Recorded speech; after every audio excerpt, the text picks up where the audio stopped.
Hi there, and welcome to The Daily Gardener, an almanac of garden history, literature, and small botanical joys.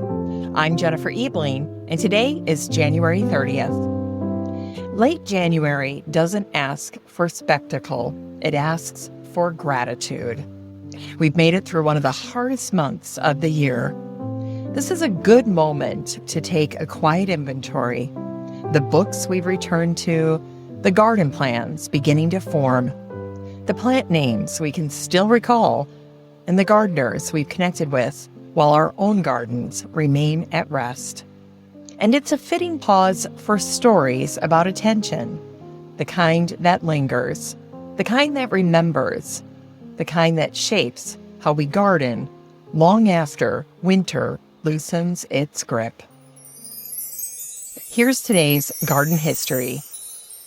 It was on this day in 1784 that Elizabeth Gamble Wirt was born. She would go on to write one of the most influential flower dictionaries in early American life, Flora's Dictionary. When the book first appeared in 1829, it was published anonymously, credited only to a lady. Inside, it wasn't simply definitions. Each flower carried a sentiment, and then a poem or passage to give that meaning a human voice. For example, acacia stood for friendship, and ranunculus meant, "I am dazzled by your charms." The book taught readers how to say things with flowers, things that were difficult to say aloud. It was the sort of volume that rested on a parlor table, but it belonged just as much to a gardener's imagination. Later editions named Elizabeth openly, and the book was reprinted again and again, and by 1855, it became the first American flower dictionary to include colored plates. Elizabeth Wirt's gift was making plants memorable and making the meanings of plants feel like a pleasure rather than a task. And it was on this day in 1875 that Louise Beebe Wilder was born, and she would become one of America's most beloved garden writers. Louise wrote with a rare balance, romance, yes, but also clarity. She could be lyrical about fragrance and utterly honest about failure. She believed gardens were deeply personal and that no one needed permission to make them that way. One of her lines says it best: "In his garden, every man may be his own artist, without apology or explanation." What stays with me about Louise is her refusal to separate beauty from resilience.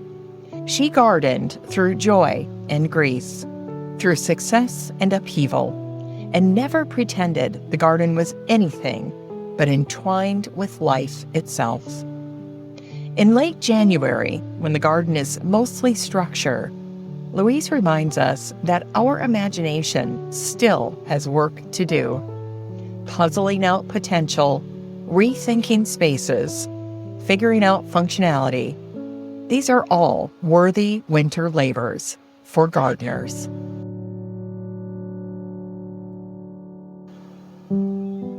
And now for today's Unearthed Words. Here's a quote from Fred Dale, the Toronto Star garden writer and author of Fred Dale's Garden Book from 1972. "My green thumb came only as a result of the mistakes I made while learning to see things from the plant's point of view." Fred Dale was known for practical, observant gardening, the kind that comes from years in the garden. To see things from a plant's point of view is to understand needs, limits, and timing. Gardening is a relationship, not a performance. And sometimes it means knowing when something isn't working and letting go. It's time to grow that garden library with today's book, Mrs. Whaley and Her Charleston Garden by Emily Whaley, in conversation with William Baldwin. Emily Whaley was a Charleston gardener with strong opinions and a deep love of experimentation. Her garden, a narrow city plot behind her historic home, became famous not because it was fixed, but because it was always evolving. Emily changed her mind. She revised. She pulled things out and tried again.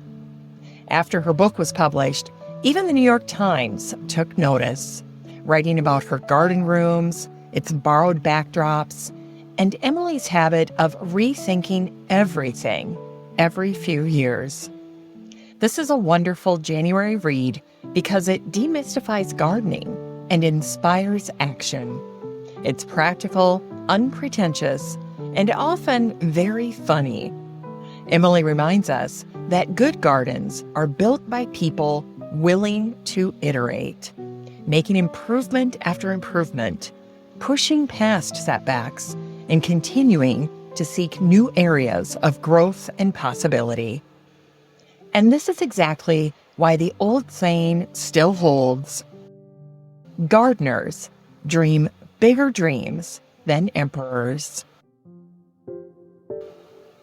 And finally, here's something sweet to ignite the little botanic spark in your heart. It was on this day, January 30th in 1888, that the American botanist Asa Gray died in Cambridge, Massachusetts. Asa helped shape American botany, but he also shaped how Americans thought about nature itself. In 1857, Charles Darwin confided in Asa through a private letter, sharing his developing ideas and asking him not to speak of them yet. Later, Asa offered one of the clearest metaphors for natural selection. He said, "Natural selection is not the wind which propels the vessel, but the rudder. Not the force, but the shaping." Unlike many of his peers, Asa also believed that science and faith could coexist. He wrote, "Faith in an order, which is the basis of science, cannot reasonably be separated from faith in an ordainer, which is the basis of religion." Asa was comfortable with complexity, with studying the world closely and still allowing it to remain mysterious. As we close the show today, consider what garden history still offers us. A book that taught flowers to speak.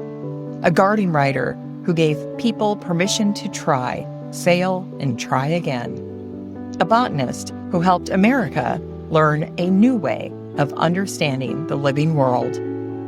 Late January can look empty if we only search for color, but it's full of language, of legacy, and of lessons that reward the earnest.